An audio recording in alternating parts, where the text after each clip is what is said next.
Racer Radio on AM 1170 The Answer is sponsored by Love Radio Network. This is Racer Radio on AM 1170 The Answer. If it's a car, motorcycle, boat, or anything else with an engine in San Diego, it's on Racer Radio. Now, here's your host, Dave Stahl.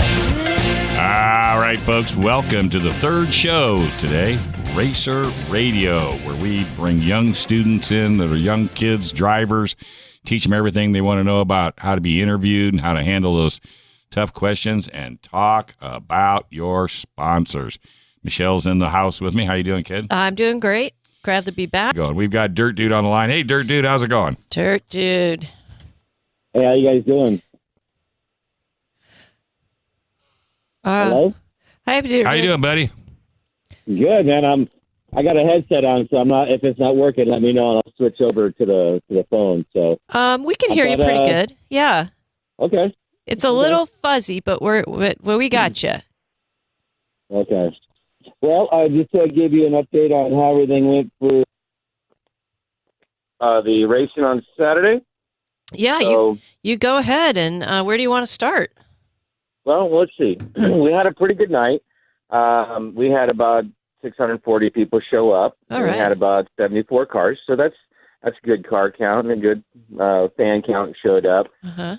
Working on this new surface that we have in the track, and it was I kind of figured it would kind of go dry slick. Troy was trying to do what he really could. He's really trying to learn this new dirt on how much moisture it's going to take. And he didn't. The second race we had it way over watered. So this race he kind of held back on water, so it went a little more dry slick. But kind of seeing how that's going to go, so now he kind of gets an idea on how much it's going to take for water, per cubic inch, kind of thing. This is the way it goes. So when it turned out pretty good, we actually, in our junior division, we had Logan Perkins in the Sportsman Mini Dwarfs, had a main event win.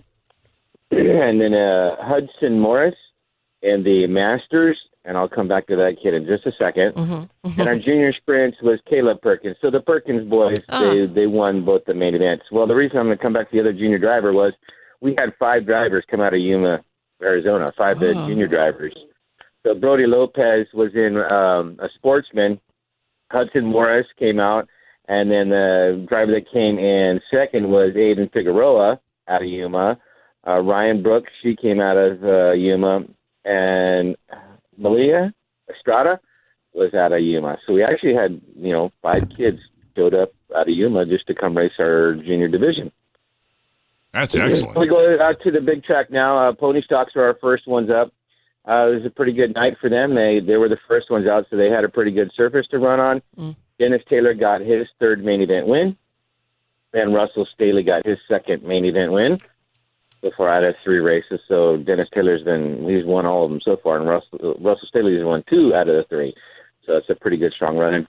Had our Super Stocks last night. They ran on a limited schedule. So we had Mike Learwell with the main event win for the Supers, and I'm not sure when they're going to come back again. They'll be on the schedule. Going to our Pure Stock main event, Eric Evans had a main event win, and this was pretty good to watch because he started 10th out of 15 cars and finished first. So he really had to work his way up to the field, but he had to fight, Wayne Rebello, Ken Rose. A lot of good drivers were up there battling out for that one. That was the Pure Stocks going on the dwarf cars.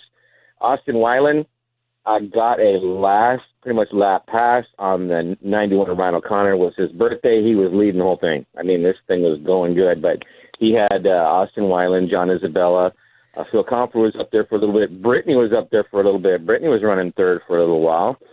But the last lap, Ryan O'Connor just couldn't hold off Austin, and Austin got around him for a main event win. And then also in our dwarf cars, Robert Peters got his second Hard Charger award, so that means the best passing or the most passing. So he got that. And then our street stocks, David Capella got a main event win. He battled with Paul Damberger and Jake Triska.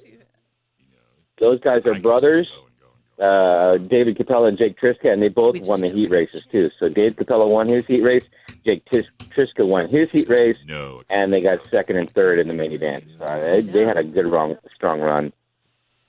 And on to our Armstead Modifieds is our last main event. Rolls-Royce Henry got his second main event win.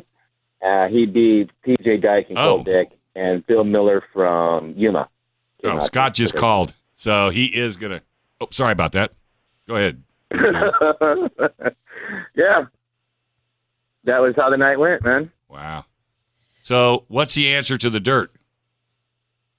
A finesse of water, a finesse of massaging it, and we still haven't really got it down yet. But what's one of those things that, you know, and it's going to, like I said, it's going to be different for when you start getting into the temperatures, barometric pressure, you know, humidity, you know, everything, wind just really, you know, sucks the track dry. It takes all the moisture right out of it. So, like I said, it's still a learning process. Yeah. We've got a little bit more of an idea on how much it will take to make it too wet, and now how much it takes to make it dry, but it's still wet in the middle. So it's a learning process, and like I said, I know Troy is really going to work on this, and he, by the third or fourth race in with his new service, he should be getting it really figured out. So we should be doing pretty good. Yeah, well, it takes courage to start all over with a new surface, and, kudos to you guys for working so hard to get it right. You'll get it dialed in. Yeah, like I was telling everybody, at the driver's meeting, I said, we've had 6 to 8 years with the surface we've had, I mean, we knew what it was going to do before we do it, because we've worked with that surface so long. Now you got a new surface, a new composite of clay that's not like the old stuff. It's got a little bit more of a sand base into it rather than the DG base that it had, and the clay ratio is a little different, so it's going to react way different. So I'm just learning it. Are the racers giving you any feedback on it? Yeah, it's been really good, because it's as far as grip wise, I mean, the first race was phenomenal. I mean, right out of the gate, for some reason, that was a perfect night. No ruts, it was nice and wet, stayed nice and wet. We just put a little bit of moisture back on it, and it was grippy the whole time. The second race, it was way too wet, and it kind of like peanut butter or Play-Doh. You played with it, and it would like roll up in the corners. Started getting really rutted, but it was still super grippy. I mean, if you could find a spot that you weren't trying to, fly over, that you could still get that car to rotate and plant the power down. And then last night, even being dry slick, it was still grippy until it like totally slicked off, totally dry slick. But then it starts taking rubber, and it'll start, getting grip again. So, well, then it's going to be that happy medium. And the thing of it is, it was that way for everybody. So it's not like there was any advantage or disadvantage of having the track a little bit different. But that's what dirt's all about. You don't want your track to be exactly the same every year. I mean, every race. That's an asphalt track then if you do that. Exactly. So I'm sure you didn't get too many complaints from the drivers, because they know you guys are working your you-know-what off to get it right. It's funny. The guys that win are up front, second, third. That was a great track. It worked for them. The guys that there at the end or didn't finish, dude, thing was junk. I never want to race on anything like that again. I'm like, okay. See you next week. Yeah, see you next week. Yeah, no, it's yeah, and I think that's what they call missing the setup. Yeah, I mean, or learning the setup. I mean, you don't bring the car home, let it sit in the driveway, and bring it back up and knock the dirt off and be like, all right, race number 3, let's go for it. Yeah, and exactly. You haven't changed anything on the car. You haven't even checked air pressure yet, and it's the same mud on it from the last race. A lot of these guys take their cars home, and some are, I mean, they go through them, like tear them all down, go through them, go back to their setup. They have a base setup they'll start with when they get to the track, and they'll see where it's going to go, and then change from the base setup. So it all depends on how crazy you want to start racing and how into it you are. Yeah, and the when's the next race? It looks like we're looking at, so that was our third race of the season. May 5th will be our next race, and it's just going to be a normal night. We're going to be featuring the modified super stocks and street stocks, pony stocks, pure stocks, and then our junior drivers. Looking further into the future, the next race after that, the May 19th, is when California Lightning Sprints are coming back. Oh, cool. So that should be, the sprint cars are going to be back in town. So you guys did pretty good last night, considering Paris was running last night too. Yeah, they ran sprint cars last night. Yeah. I'm sure. I was like, if I wouldn't have went to my track, I would have went there for sure. How was attendance? It's pretty good. We had about 640, which is up from the That's up. last race, but down from the first race. Yeah.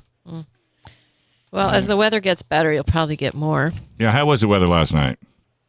It was actually very, very nice. I mean, if you check out on Facebook, the sun was setting, and we had some clouds, so it was a real nice. I saw the pictures of Paris. So Scott had one out his back door window that was just phenomenal, and then we had the same thing. It was just that bright red sunset where the clouds look like they're on fire. Oh. And everyone has like these pictures, like Sunny Trent has a perfect picture. Oh, and Brittany has a perfect picture. You see her car, and then like the red sky behind it, and the mountains and everything. It just looks so cool. I mean, a lot of drivers took advantage of that real quick. Right. Nice.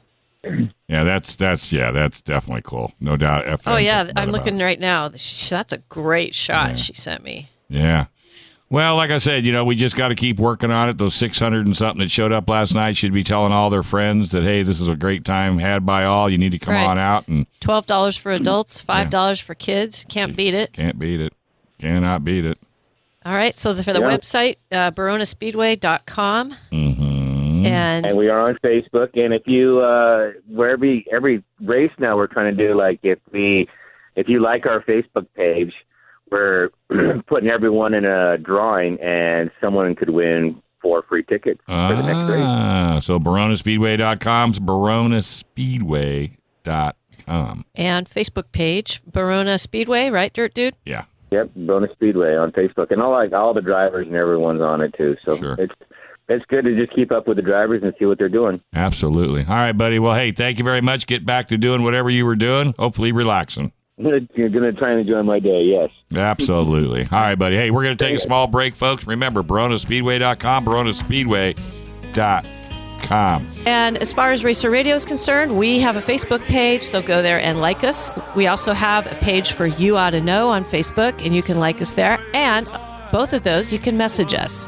And carcentric.net is our website with reviews and calendar. And we'll see you next week. AM 1170, The Answer. Racer Radio on AM 1170 The Answer is sponsored by Love Radio Network.